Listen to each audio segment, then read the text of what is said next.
Hey everyone, my name is Eric Thorne. I'm here to talk to you today about the empath.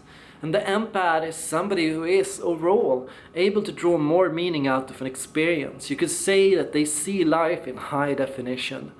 It doesn't mean that their ears are better, that their hearing is better, that their vision is better. It only means that when they hear, when they see in bigger nuance. They are able to draw more emotions out of it. They are able to experience it more with higher intensity. So they react more strongly to conflict. They react more strongly to argument. They react more strongly to your subtle behavior. How you shake your shoulders, how you hold your arms closed. The things that can really shake them is that they will see in something that you wouldn't even notice. Anger or sadness or some kind of emotion. And that hits them as if it was happening to them. An empath is somebody who is overall more able to read emotions. Someone who is overall more able to experience in higher richness, both positively and negatively. An empath is not an overall more anxious type. An anxious type is somebody who's only able to read negative things into a situation. An empath is somebody you can read both in good and both in bad. So that if being an empath was a roller coaster, it would be very loopy compared to the normal person's roller coaster, which is a roller coaster, which is sometimes hard to pilot. And something I want to clear up is that anyone can be sensitive. Even normal sensitive types are sensitive. They will also notice these things. They are also affected by these things. But they don't always reflect on it, and they don't become as conscious as the empath does. So an empath has the role of alerting people to things before anyone else notices it. An empath is able to fine-tune the environment. And the normal sensitive type is equally necessary because if everyone was an empath, it would be harder to deal with the realities of life, war, violence, and conflict.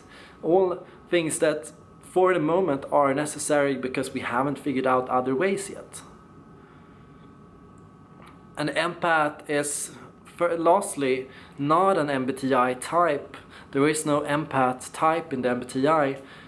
There are empaths who are INFP, INFJ, ISFP, INTJ, and you'll come to notice what defines them all is that they experience life in higher richness, but they don't always have a preference for feeling.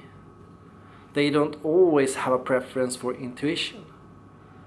So learn about the difference, learn about what it means to be, for example, an INFJ and not highly sensitive. Start investigating and you'll notice that there is a high depth within a type, a high depth in different skill sets. INFJs who are amazingly intelligent, INFJs who are amazingly funny, INFJs who are amazingly talented actors. You'll come to notice that there are people working everywhere, at your coffee shop, at your library, and not everyone does what they love to do. Not everyone is always practicing the skills that they love the most. Learning about your type, learning about being gifted or empathic is the same as learning about these different things. What makes me happy? That is my personality type. How do I work? That is empathy, that is highly sensitive, that is intelligence. So start mastering these differences, start being able to tell apart types in higher richness, start being able to understand that everyone is different, but still everyone is human. Everyone has the same feelings, anxiety, fear, anger, happiness, and everyone has the overall same needs. Love, understanding, efficiency, power, freedom, security. So every type is in many ways similar and different, and there is a code to all of it, and a fascinating code to understand.